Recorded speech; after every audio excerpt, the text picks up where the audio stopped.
श्री स्वामी समर्थ. स्वामी भक्तांचं आपल्या युट्यूब चॅनलवरती खूप खूप स्वागत आहे.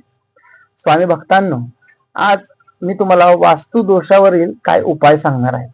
ते करताच तुमच्या घरातील वास्तुदोष हा नाहीसा होईल. सर्वप्रथम आपल्या चॅनलवरती नवीन असाल तर व्हिडिओला लाईक करा, होईल तितकं लाईक करा आणि जास्तीत जास्त शेअर करा आणि सबस्क्राईब करायला विसरू नका. मी तुमच्यासाठी एवढ्या प्रेमाने व्हिडिओ तयार करतो. तुमचं थोडं सहकार्य फक्त मला हवं आहे. व्हिडिओला लाईक हवं आहे. मित्रांनो, प्लीज व्हिडिओला लाईक करा, कमेंट करा, शेअर करा व्हिडिओ आणि सबस्क्राईब करायला विसरू नका. स्वामी भक्तांनो, सर्वप्रथम आपण जाणून घेऊयात वास्तुदोष घरामध्ये होतो कसा.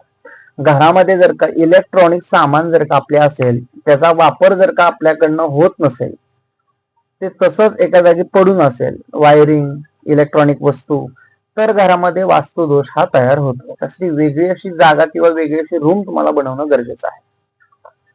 दुसरी गोष्ट, घरामध्ये सतत गळता नळ, म्हणजे घरामध्ये जो नळ आहे पाण्याचा, तो सतत जर का पाणी गळत असेल तर घरातली कुठेतरी लक्ष्मी अस्थिर राहते.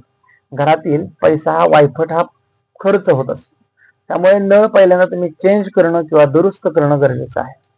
घरामध्ये तुमचा दरवाजा दक्षिण दिशेला असेल किंवा उत्तर दिशेला असेल तर तुम्हाला त्या ठिकाणी वास्तूमध्ये सूर्यप्रतिमा लावणं गरजेचं आहे. ह्या काही गोष्टी आहेत, त्यामुळे वास्तुदोष घरामध्ये तयार होत असतो. आता मुख्य घराच्या हॉलमध्ये आपण 4 मोर पंख लावणं गरजेचं आहे.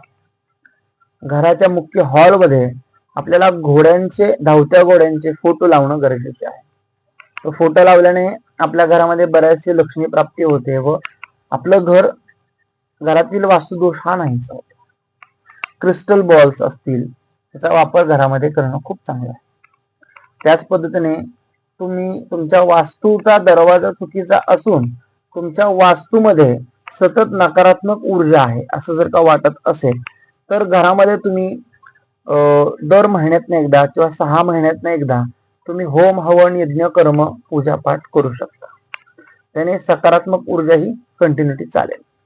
घरामध्ये जो कलर देतो, वास्तूला जो कलर देतो, हा पांढरा न देता आपण वेगवेगळा कुठला तरी चांगल्या पद्धतीचा रंग देणं गरजेचं आहे. जेणेकरून घरामध्ये पॉझिटिव्हिटी जास्त वाढेल अशा पद्धतीचा रंग देणं गरजेचं आहे. काही लोकांच्या घरामध्ये हॉलमध्ये पांढरा रंग असतो, तर तशी गोष्ट नसावी. दुसरी गोष्ट, घरामध्ये अन्नाची नासाडी करणं खूप चुकीचं आहे. घराचं जे किचन आहे हे पूर्व दिशेला असावं. घरामध्ये जेवढे लोक आहेत त्यांच्या हिशोबात त्या मापामध्येच अन्न घरात शिजवणं गरजेचं आहे. त्यामध्ये अन्नपूर्णा मातेची सुद्धा त्यामध्ये वाढ होते, धनधान्याची वाढ होते, अन्नपूर्णा माता प्रसन्न राहते. ह्या सर्व गोष्टींची काळजी घेणं आपल्याला खूप गरजेचं आहे. ह्या वास्तुदोषच्या काही गोष्टी आहेत, त्यामुळे आपल्या घरामध्ये वास्तुदोष हा तयार होत असतो. मित्रांनो, हे सांगितलं तुम्हाला वास्तुदोषावरील काही गोष्टी. आता घरामध्ये कोणत्या गोष्टी लावायच्या आहेत? मोरपंख सांगितलेले आहेत. दरवाजा चुकीचा असेल तर सूर्यप्रतिमा पंचधातूची मिळते तर ती लावावी लागेल. साधी जी तांब्याची मिळते ती लावायची नाही. भरीव जाड आणि पंचधातूची सूर्यप्रतिमा दरवाजापाशी लावणं गरजेचं आहे.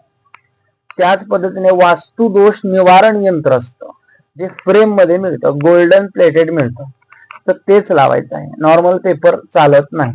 गोल्डन प्लेटेड तुम्हाला दुकानामध्ये फ्रेम मिळेल, तर त्या पद्धतीची ती फ्रेम तुमच्या वास्तूमध्ये लावणं गरजेचं आहे. आणि बरेच असा सकारात्मक ऊर्जा वास्तूमध्ये वाढते. घराची जी फरशी आहे त्यामध्ये थोडीशी हळद आणि मीठ टाकून फरशी पुसणं गरजेचं आहे, जेणेकरून घरामध्ये सकारात्मक ऊर्जा जास्त वाढते, निगेटिव्ह ऊर्जा ही नाहीशी होते. घरामध्ये जास्तीत जास्त आपण तुरटीचा वापर करणं गरजेचं आहे. तुरटी, त्यानंतर पिवळी मोहरी, हे सर्व एका लाल कापडामध्ये बांधून दरवाजाच्या वरती लावणं खूप गरजेचं आहे.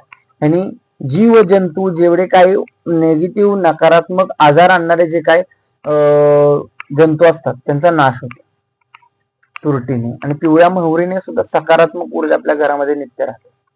तर ह्या गोष्टी तुम्ही करणं गरजेचं आहे. तर मित्रांनो, या सर्व नियम आणि सर्व उपाय तुम्हाला मी सांगितलेले आहेत. आपल्या व्हिडिओवरती, आपल्या चॅनलवरती नवीन असाल तर एक लाईक करा आणि सबस्क्राईब करायला विसरू नका. तुमचं एक सबस्क्राईब, एक लाईक खूप प्रोत्साहन देतं नवीन व्हिडिओ बनवण्यासाठी. स्वामी भक्तांनो, भेटूयात पुढील नवीन व्हिडिओमध्ये. श्री स्वामी समर्थ.